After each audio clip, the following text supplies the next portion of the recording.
जिस टॉपिक पर आज हम बात करने जा रहे हैं that topic is permutation and combination. तो परम्यूटेशन एंड कॉम्बिनेशन का आज का ये लेक्चर है और ये एक क्लासरूम लेक्चर है। तो एक स्टूडेंट को बड़ी आसानी से समझ में आ जाएगा क्योंकि जो क्लास में पढ़ने वाले बच्चे हैं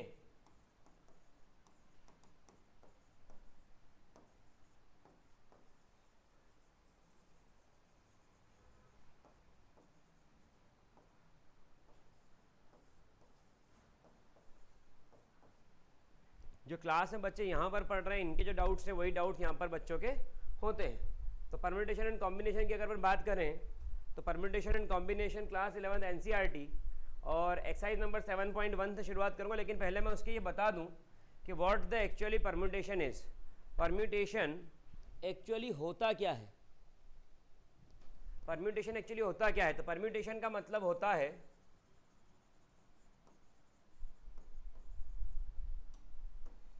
अरेंजमेंट।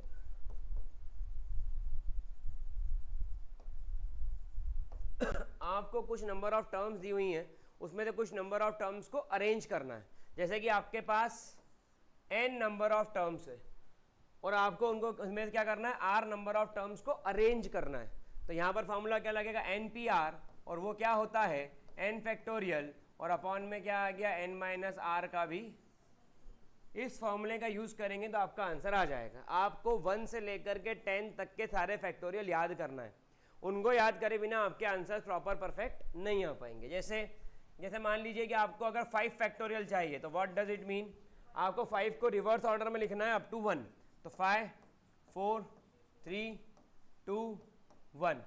अगर आपको यहाँ पर 8 फैक्टोरियल चाहिए तो आपको 8 को रिवर्स ऑर्डर में लिखना है 8 7 6 5 4 3 2 और यहाँ पर क्या आ गया 1। अब अगर मेरी इच्छा होती है इसको कुछ फैक्टोरियल फॉर्म में लिखने की तो मैं क्या ऐसा कर सकता हूँ कि 7 तक तो ले लूँ और 7 के पीछे के सारे नंबर्स को मतलब 6 से लेकर 1 तक को क्या लिख दूँ 6 फैक्टोरियल। बात समझ में आ रही? और इनका मल्टीप्लाई करके you will get the exact answer. क्या मेरी बात समझ में सबको क्लियर है? अब अपन उठाते हैं एग्जाम के क्वेश्चंस, NCERT के questions. How many 3-digit number can be formed with the digit 1 2 3 4 5? Repetition of digit is allowed. First case क्या बोलता है?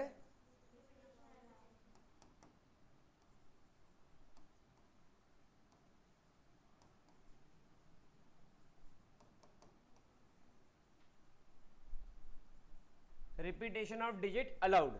अब आपको पास कितने एलिमेंट है 5 और आपको कितने डिजिट नंबर बनाना है 3 डिजिट नंबर। ठीक है, ये 3 डिजिट। पहले पोजीशन में 5 नंबर में कोई सा भी एक रख दो, लेकिन वो नंबर रिपीट कर सकते हैं। तो दूसरी पर भी, तीसरे पर भी, और इन सब का क्या कर दूं?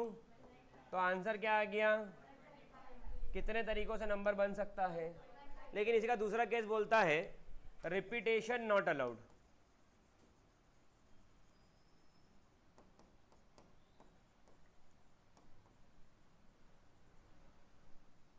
Repetition of digit not allowed.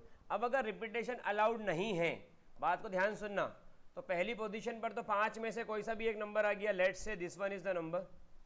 लेकिन अब कितने नंबर बचे आउट ऑफ 5? एक नंबर चला गया। नंबर कितने बचे 4। अब कितने नंबर बचे और इन सबका क्या कर दूं? तो 5 4 23 या 60। तो कितने वेज हो गए इसके अंदर?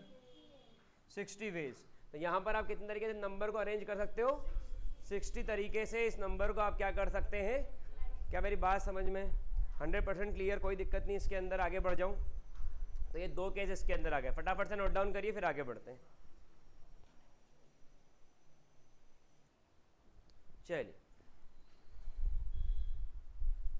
How many 3 digit even number, कितने डिजिट का नंबर चाहिए? इवन नंबर चाहिए।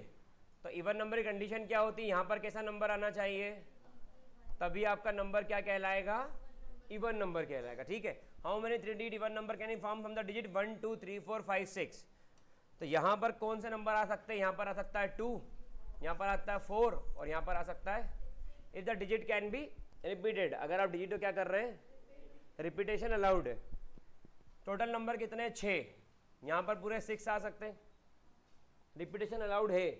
यहाँ पर भी पूरे रिपीटेशन अलाउड है, लेकिन यहाँ पर कितने आ सकते हैं, 3 नंबर आ सकते हैं। ठीक है, तो यहाँ पर क्या हो गया, पहले पोजीशन पे 6, दूसरे पोजीशन पे 6 और तीसरे पोजीशन पे 3, और 3 इवन नंबर चाहिए ना। How many 3 digit even number can you form from the digit 36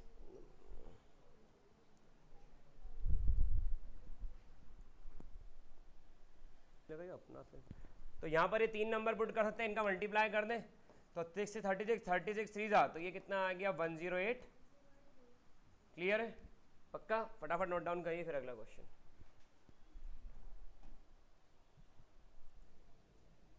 चलिए next question, how many 4 letter code can be form using the first 10 letter of English alphabet, no letter can be repeated. कोई भी letter repeat, कितने letters हैं आपके पास, पहले पर 10, दूसरे पर 9, तीसरे पर 8 और नेक्स्ट पे, इन सब का मल्टीप्लाई कर दें 72 इंटू 7, तो ये बना 70 इंटू 72, तो ये हो गया 504। क्या ये क्लियर है? आगे बढ़ जाऊँ। इसके बाद में how many 5 digit telephone number can be constructed 0 to 9, in each number start with 67। कितने डिजिट नंबर चाहिए, 5, 1 2 3 4 5, digit each number start with 67, तो नंबर की स्टार्टिंग क्या है, and no digit appear more than once, तो 10 नंबर है 0 to 9, 2 चले गए, बचे कितने, 7 और, अच्छा यहाँ पर एक तरीके से अरेंज किया, ये नंबर नहीं है, ये एक तरीका है। ठीक है, तो मैं इसको थोड़ा सा और सही तरीके से लिख देता हूँ। यहाँ पर एक नंबर आ पाएगा, यहाँ पर एक नंबर आ पाएगा, लेकिन यहाँ पर 8 नंबर्स, यहाँ पर 7 नंबर्स में से कोई सा भी, और यहाँ पर 6 नंबर में से 56 इंटू 6, 6 से 36, 336 ये आंसर है। ठीक है, तो इसका क्या आ गया 336, इट्स 336 पेज। क्या क्लियर है? 100%, कोई दिक्कत इसके अंदर? आगे बढ़ जाऊँ, ये हो गया। A coin is tossed 3 times and outcomes are, how many possible outcomes are there? अब कितने बार सिक्के को उछाला, 3 बार सिक्के को उछाला, तो क्या क्या होगा देखना। पहले तीनों हेड, ये प्रोबेबिलिटी में आगे भी काम आएगा इसलिए पूरा सिखा रहा हूँ। पहले तीनों हेड, उसके बाद में एक टेल आ गया, वो टेल को आगे शिफ्ट करा, उस टेल को और आगे शिफ्ट करा, सही। फिर उसके बाद में हेड, अब 2 टेल आ गए, अब हेड को शिफ्ट कर दो,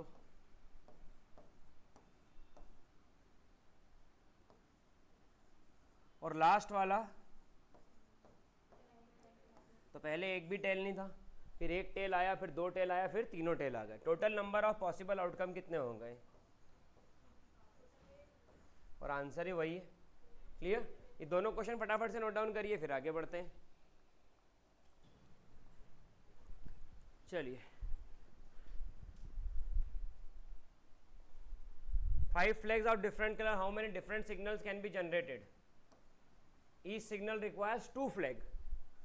तो यहाँ पर पहले सिग्नल पे 5 फ्लैग में कोई सा भी एक कलर ले लो, और दूसरे पर, सो आंसर इज